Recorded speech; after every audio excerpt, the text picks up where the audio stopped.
Bueno, muy buenas a todos, bienvenidos a Panamet y el día de hoy pues vamos a hablar de enfermedad pélvica inflamatoria. Listo, entonces esta es nuestra tabla de contenido. Primero vamos a hablar de la definición de qué entidades hacen parte de este espectro, su epidemiología y factores de riesgo, sus tres principales agentes etiológicos, cómo es la clínica, cómo es el diagnóstico y pues al final el tratamiento orientado dependiendo de los gérmenes y algunas particularidades más. Bueno, entonces esto se define como una infección ascendente del tracto genital femenino superior que involucra cervicitis, parametritis, salpingitis, oforitis, absceso tubovárico y peritonitis pélvica. Entonces, de todas estas em, enfermedades o patologías subclínicas que forman parte del espectro de EPI, el más común es la salpingitis. Entonces, dentro de su epidemiología, esta ocurre en una de cada 10 mujeres en edad reproductiva. El pico de incidencia está entre los 15 y los 25 años, puesto que es la edad donde las mujeres tienen mayor vida sexual activa. También por cada episodio que se presenta, la probabilidad de infertilidad aumenta por el daño que generan los órganos reproductivos si no se trata a tiempo. Y es más común en países en vías de desarrollo, más que todo por bajas condiciones de sanidad y determinantes sociales que rigen en países pues como el nuestro, el cual es Colombia. Entre los factores de riesgo tenemos la edad de inicio de vida sexual, pues lo que si se inicia vida sexual muy temprano se tiene una exposición más rápida pues a estos gérmenes que pueden producir la EPI. Haber tenido antecedente de alguna otra enfermedad de transmisión sexual, pues ya sea un VPH, un herpes, una sífilis. Haber tenido un antecedente de EPI te hace más susceptible. Haber tenido una vaginosis previa. Digamos que el posparto es un fenómeno en el que más que todo se caracteriza porque se suele ver la endometritis posparto, pero el resto no son tan comunes y es bastante raro verlo. Tener múltiples parejas sexuales porque eso te hace más proclive a tener ciertas infecciones por ciertos microorganismos que ya vamos a hablar y haber tenido una manipulación uterina previa. Listo, entonces tenemos varios agentes etiológicos. Tenemos la clamidia trachomantis, tenemos la Neisseria gonorrea y tenemos los anaerobios como el Mycoplasma genitalium y el Ureaplasma urealítico. Entonces es importante conocer estos agentes porque el tratamiento antibiótico va a ir guiado a cubrir estos tres tipos de agentes. También hay una clasificación por el tiempo de la enfermedad pélvica inflamatoria. Entonces esta se define aguda, la que dura menos de 30 días. Y esta se produce por los gérmenes que ya habíamos comentado y está asociada a infecciones de transmisión sexual. Y la subclínica, que son pacientes que no desarrollan síntomas. La crónica, aunque es menos común y menos descrita, está producida por especies de Mycobacterium tuberculosis y Actinomycens. ¿Listo? Dentro de las manifestaciones clínicas, pues tenemos descrito dentro de la literatura los criterios de Hager. Entonces, los criterios de Hager nos mencionan que debemos tener estos tres hallazgos al examen físico: dolor a la movilización del útero, dolor a la movilización del cervix y dolor anexial. Y necesitamos una o más de las siguientes: fiebre, náuseas, vómitos, flujo vaginal, malestar general. En el cuadro hemático, una leucocitosis mayor a 15.000 y un aumento de la PCR por encima de 20.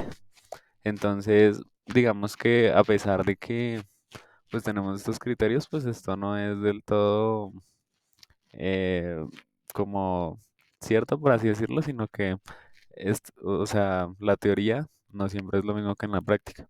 Entonces, pues nosotros siempre nos tenemos que guiar dependiendo de lo que tenga cada paciente. Entonces, si tenemos una paciente que tiene fiebres, náuseas, vómitos, dolor a la movilización del útero y le palpamos una masa en el ovario izquierdo, pues vamos a pensar un poco más en absceso tubovárico. Entonces, vamos a realizar las cosas dependiendo del espectro de cada paciente y lo que esté presentando cada paciente. Dentro de sus manifestaciones clínicas también tenemos otro espectro, el cual es el síndrome de Fitzhugh-Curtis, que es producido por adherencias perihepáticas que se forman por la diseminación del proceso infeccioso y clínicamente se caracteriza por las anteriores manifestaciones clínicas asociado a un dolor en el hipocondrio derecho. La manera de acabar pues con estas adherencias peripáticas es por una laparoscopia. Y solo la laparoscopia es el método para deshacer estas bridas y pues que al paciente se le mejoren los síntomas. El diagnóstico de esto es principalmente clínico. La clínica es la que nos va a guiar acerca de si nuestro paciente tiene EPI o tiene otra cosa. Tenemos otros métodos de apoyo como la ECO-TV, la resonancia magnética, la laparoscopia y la laparotomía.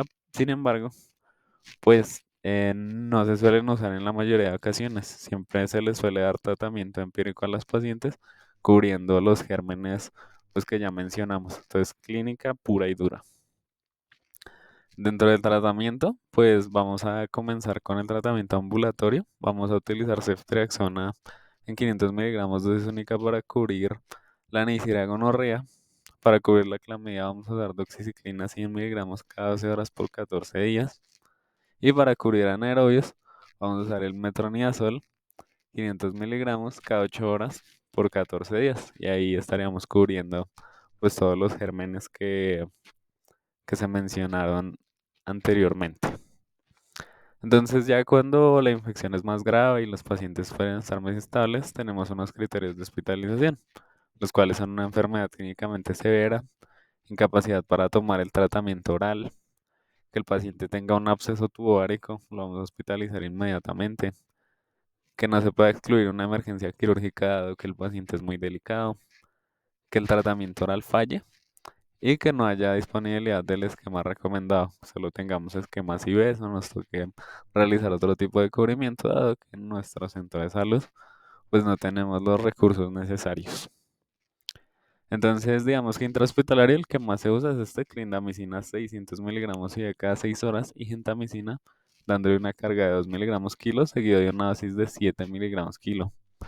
En este estamos cubriendo gram positivos, gram negativos y anaerobios y es un cubrimiento de amplio espectro. Sin embargo, hay que tener en cuenta que dentro de este cubrimiento no le estamos cubriendo la clamidia al paciente, entonces pues hay que tenerlo en cuenta. Y también las guías nos dan esta otra opción, que es ceftriaxona 2 gramos día por infusión IV con doxiciclina y metronidazol a unas dosis similares a las ya mencionadas, 100 miligramos y 400 miligramos respectivamente. Entonces, pues esta es una opción, sin embargo, cuando los pacientes no toleran vía oral, pues no son tan buena opción, ¿listo? Entonces es importante eso y pues las complicaciones, la infertilidad, es un porcentaje del 10% en pacientes con salpingitis confirmada. Hay un aumento del riesgo de embarazo ectópico, pueden llegar a generar un dolor crónico y pues que de por vida ya tengan que manejar este tipo de dolores y una enfermedad pélvica inflamatoria recurrente en el 15% de las mujeres. Y ya esta es la bibliografía.